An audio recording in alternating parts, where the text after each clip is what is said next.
Hello guys, welcome back again sa ating programang The Action Mano at sa ating YouTube channel. Mega love shoutout po sa lahat natin ng mga viewers, Luzon, Visayas at Mindanao all over the world. Welcome naman sa ating panibagong video, panibagong reaction mga kakampeng, mga ka-action.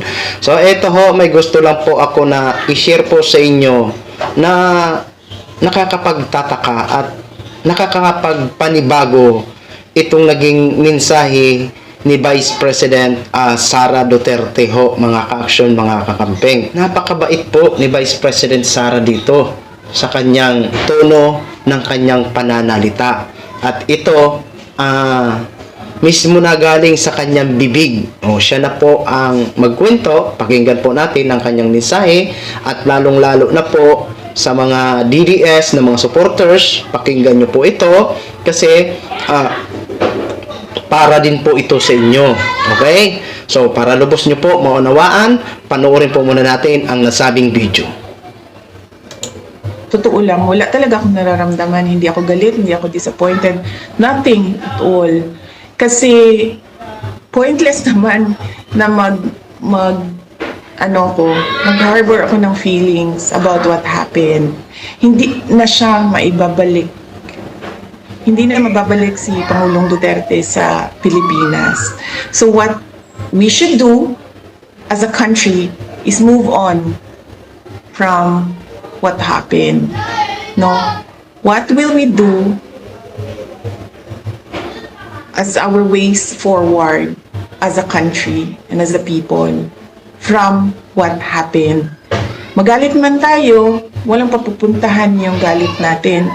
So we should move forward from what happened, and the country should decide, the people should decide saan ba tayo papunta base sa nangyari. Sa totoo lang, wala talaga akong nararamdaman. Hindi ako galit, hindi ako disappointed, nothing at all. Kasi So, ayan ho mga ka-action, mga kakamping, malinaw po. Siguro, maano nyo naman na napakabait po ng pagsasalita ni Vice President Sara.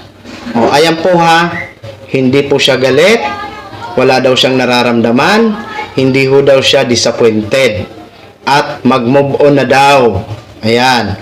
At sa kanya na din galing na hindi na makakabalik si dating Pangulong Duterte sa Pilipinas. Siya po ang may sabi ha, hindi po ako. Ito po ay post ng Inquirer Net. Ayan, courtesy po sa video nyo, ma'am and sir. Ayan po mga DDS. Yan ang maganda. Diba? Kasi wala na po kayong magagawa. Hintayin na lang po nyo kung ano ba talaga ang magiging ending ng isyong ito.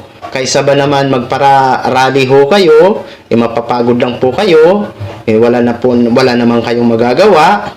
Kaya mas mabuti pang mag-relax muna, 'di ba? Mag-relax muna, i-chillax nyo lang, 'di ba? Kasi mismo na kay Vice President is nanggaling na mag-move on na. Okay? So, sana sa mga DDS para maging tahimik naman ang bansa natin.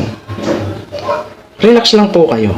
Hintayin po natin kung ano ba ang magiging resulta sa pag-ano dito kay dating Pangulong Duterte ng ICC. Ayan po ha. Suggest na po yan, advice na po yan ni Vice President na move on. 'Di ba? Mga kababayan natin, para sa bayan, para sa katahimikan at masayang bansa natin. 'Di ba?